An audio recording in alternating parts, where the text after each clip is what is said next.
这一周呢，要来分享一位我自己蛮欣赏的一位艺术家，他就是法国的艺术家 Louis Bourgeois， 他是法裔美籍的艺术家。在2018年的时候，那一年我在上海，我是去参观了上海各大的美术馆跟画廊。刚好到龙美术馆的时候，就是 Louis Bourgeois 的展览，然后一进门口，我真的是被震撼到了。他那个巨型的蜘蛛大概是有1000多公分，一个超大巨型的青铜雕塑。逛完整个展场，走到他的这个肚子底下，他的肚子里面有点像是那栏杆这样子围起来，他还怀孕，有好几颗巨型的蛋，那个蛋是大理石做的。那今天呢，就是来跟大家分享一下 Louis Bourgeois 他的人生故事。他的作品其实是一个叙事性，从童年一直到老年的一个回忆，一个艺术世界。其实他的家境算是小康中上，他是1911年12月25号出生，在法国出生。他家是做古董挂毯生意，这个古董生意呢，有时候也是会经过修复嘛，在这个店面的后面，他母亲就是负责这个修复，所以他母亲就每天都要去修复，要去织这些破掉断掉的这个地毯。他母亲是负责管理这一方面的一些业务。这个 Louis Bourgeois 他从小就是跟妈妈一起学习这种织物织工的一些方式。那他的家庭背景呢，其实他的父亲参加过那个二战，回来之后呢，就性格变得非常的暴躁。父亲跟母亲对他的教育其实是很不一样的。那父亲其实是一个非常传统的一个男人，非常专制的，他会希望说女儿长大你就是结婚，然后成为一个好太太、好妈妈、好妻子就好了。他是排行老二，其实生到他的时候，其实父亲其实是不太开心的。在他们家其实有一个非常严重的这种重男轻女。其实在以前那个时代，就是开店当然会希望说有儿子啊来继承来传承嘛。从小 Louis Bourgeois 就是承受的这种父亲冷眼对待，所以其实因为又刚好就是他的个性就是比较敏感嘛。在这个时期呢，到准备念书，那就是父亲就是在外面请了一个英语教师，结果这个英语老师就跟他的父亲就产生了这个婚外情，就是长达了有10年。可是在青春期的这个 Louis Bourgeois 在他的心里产生了一个非常非常大的矛盾，他就是觉得说这是父亲应该做的吗？所以其实在他的心里，他就是产生了非常大的一个对父亲角色的一个怀疑。那他更怀疑他妈妈，为什么呢？因为他妈妈从不反抗，等于是他妈妈就默认了他们的关系，而且他的英语老师就住在家里，他觉得非常非常不能够理解的事情。其实如果我们拿到现代，也是很洒狗血的，应该就是也是忍气吞声下来，直到21岁这一年，那他的妈妈就是很不幸的感染上了流感，一直没有治好嘛，然后得到了那个肺气肿去世了。那路易斯呢，他心里其实是非常非常大的伤痛的，因为他会觉得说母亲是他的是有一种同一阵线的一个最爱的人。因为他在这个家里面，他有一种就是被遗弃感，就是我们刚说的，就是因为家里重男轻女的关系。那多么的重男轻女呢？就是说爸爸就是能够在餐桌上开玩笑，所以就是让这个路易斯就是非常非常自卑，所以他会觉得说妈妈是他最大的靠山，他就受不了，他就是投河自杀，被爸爸给救起来。所以在他的心里，其实对他的父亲是有一种很特殊的情感，就是又爱又恨，对这个外遇对象也是非常的恨他，所以让他种下了就是说他以后创造这一系列，为他这个日后创作中对家庭、对母性或是对背叛的这个主题、人性的这些，他一直在探索。刚开始路易斯呢，他最初是学习数学，他后来觉得说那个艺术还是他的最爱，所以就转向巴黎的美术学院学习绘画跟雕塑。但是他的作品里面其实是有受到一些就是超现实主义的一些影响。毕业之后呢，他其实是在家里面做了一些小画廊，他在父亲古董店隔壁开了一个小店，他有在经营这个当时蛮红的这些马蒂斯画作跟超现实的这些画作。那就在这个小小的画廊里面呢，这样子结识了他的先生，他的先生是艺术史学者罗伯特·戈德华特，就他们就结婚了，跟着他到纽约展开了他的艺术生活。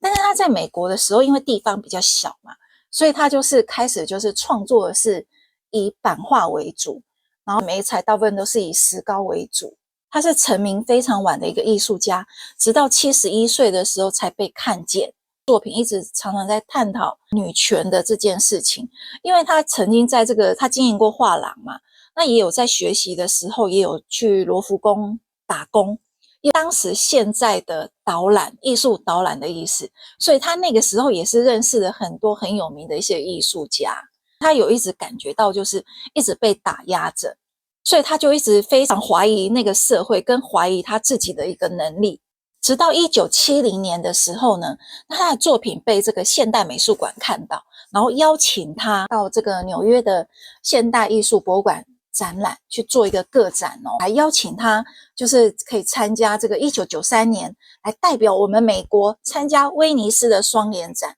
这时候他才被很多人看到，觉得说，我好像被看见了。那今天呢，主要就是要特别来聊一聊他的作品到底是在说一些什么，所以就是比较可以更进入到他的一个内心世界，感受到他的一些过程。他比较有标志性的一些作品，比较有代表性的一些系列呢，这边整理了4个系列。第一个是破碎系列，那这个是在讲他的童年，他非常的就是对他的父亲，他很想要报复他的父亲，因为他父亲外遇的关系，还有对他母亲是非常的凶的。那其实他也有研究一些心理的一些分析，因为他为了这件事情，他就是有重度忧郁症嘛，然后长达20-30年的治疗，在治疗他的忧郁症。在这个治疗的当中，就是说这个人性的心理跟社会性，他也是非常非常的有兴趣。那这个阶段呢，是在象征他的童年，他跟父亲的一个关系。第二个系列是属于妈妈这个系列，就是大家最知道，也是他的成名代表作，就是属于蜘蛛。那他早期其实就有画过蜘蛛的这个版画，或者是一些墨水的一些画稿。最大的一件是高达了10公尺。目前有8个大型的作品在世界各地的美术馆被收藏着。那这个蜘蛛呢，其实是象征他对妈妈的爱跟依赖。那在他的艺术语言当中，就是代表他是一个保护者，那他也是一个捕获者。为什么有这个蜘蛛的灵感？就是跟大家分享，他在21岁那一年的时候，妈妈就是去世嘛，然后他因为他非常的想念妈妈，所以他常常就是到他妈妈的这个工作室，去感受他妈妈使用过织物啊、工具啊。后来这个工作室就没有再继续做这个织补的这件事情。那很多地方就是开始角落有一些蜘蛛网，然后就开始想念他的妈妈。小时候的印象是这样，他曾经看到蜘蛛是很想打他，就他妈妈制止他说，不要打他，蜘蛛会吃蚊子，是个益虫。所以在那个印象当中，是他妈妈告诉了他这件事情。但是他妈妈就是离开了之后呢，在面对这个工作室的时候，他似乎有感觉，这妈妈可能用另外一种的形式陪伴在他的身边。我在想，有可能是因为这样子的一个思念，然后他把这份的思念跟形象建立在这个大型的雕塑上面。我看到那个作品的时候，其实是在2018年嘛，那我其实是非常非常的震撼。其实我唯一的一个怀疑是，哇，这么巨大的东西，这到底是要拆解它怎么运送呢？我当时是对运送是非常非常的好奇的，对，但是我现在还是没有找到答案。那个是看起来是一体成型的巨大雕塑，真的是非常非常的震撼。但是这一次来，其实是有小蜘蛛啦，但是没有那么巨大的蜘蛛，因为那个运送真的是一个很大的问题。那第3个系列呢是细胞，它这个系列呢大概是在1980年代。那它的特征就是会用这个门窗啊、镜子啊、铁笼啊，它就会用很多小房子隔间的这个感觉，非常的封闭。那其实这个阶段呢，他其实是在探索他自己，他有非常浓厚的一种孤独感，他在探索他自己内在的自己，他一直想要释怀。他想要重新获得一些新生。他的这个系列，我觉得他还是没有办法，就是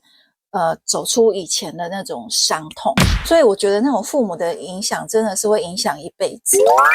另外一个系列叫做旋转系列，这个旋转系列其实是蛮可以看得到他真的是内心非常非常的一个矛盾。他这个是90年代比较代表性的版画系列，那他这个是在讲这个循环跟时间的关系，然后他对这个螺旋状的代表生命，他情感的各种的波动跟非常的不稳定。灵感的来源就是说，因为他其实他跟他妈妈在做这个织物的时候，然后也要负责就是清理这些地毯嘛，不是那个灰尘拂一拂就好了，其实他还要负责清理这件事情，所以必须要2个人去拧着那个地毯，把它拧干再晒干。但是你知道，其实路易斯他非常非常的娇小，他是非常讨厌拧那个地毯的，所以等于是说他长达了10多年做那样的童工跟苦力，所以他印象是非常非常深刻的。所以这个螺旋也是一种代表一种仇恨，因为我在他的访谈有看过，他会觉得说那个布，他常常在拧布的时候啊，他会觉得就是他的那个英语老师，他觉得很想要把他掐死他。就是因为我看到这一段的时候，我就觉得哇，他真的非常非常的愤怒因为他一直觉得说是那个人破坏了他的家庭这样子，可见他的是非常非常的伤痛。所以他的那个系列有很多很多血红色的，我相信他一直都没有走出来，就是说有人破坏了他们的家庭的那种阴影跟伤痛。但是旋转这个东西在心理学上面代表一种无法控制的情绪变化。那因为他的作品等于是说他的人生的一种故事陈列，等于是说你看到他的作品，你应该就会知道说他可能就是非常的伤痛，非常的伤悲。所以很多人就是说看他的作品其实真的不太快乐，真的实在太痛苦了。其实有很多的心理学家也来分析这样的一个作品跟他的创伤，就是因为这一些的图案，就是因为他非常的焦虑、愤怒，他用记忆的方式来处理这样子的一个手法。为什么呢？因为他创作这样的东西的时候，他可以边消灭他的痛苦，然后可以舒缓他的焦虑感。螺旋是在他这个90年代是最具代表性的，所以看到这边，你喜欢他的作品吗？其实我是个人蛮喜欢他的这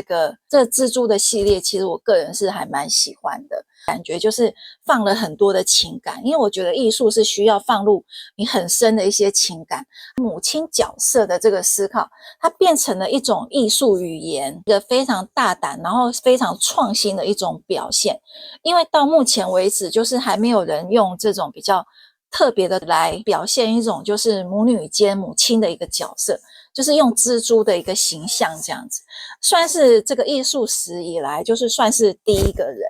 这个是让人家觉得说，我们去重新去认识蜘蛛这个昆虫，然后就是说它代表的就是说在我们人类我们代表的一些反射的一些意义，它不是去取悦大家，他是做他内心真正想做的那个东西，他想要表现的。我是觉得蛮感动的，我真的觉得他真的是一个非常棒的艺术家，他是一个真正的艺术家，因为他非常非常诚实的去呈现他自己内心的一个世界，不妥协的一种态度。他是一种非常传奇的一个人物，虽然跟他合作过的人都会觉得说，他非常难搞，脾气非常暴躁，他真的是不好沟通。对，但是这也是他的一个非常非常独特的鲜明的个性，才能够造就他的作品。大家怎么看呢？那这一次的主题是非常的特别。他说我去过地狱，又回来过，让我告诉你，这太棒了。他非常的完整完美的用艺术诠释了他这一生。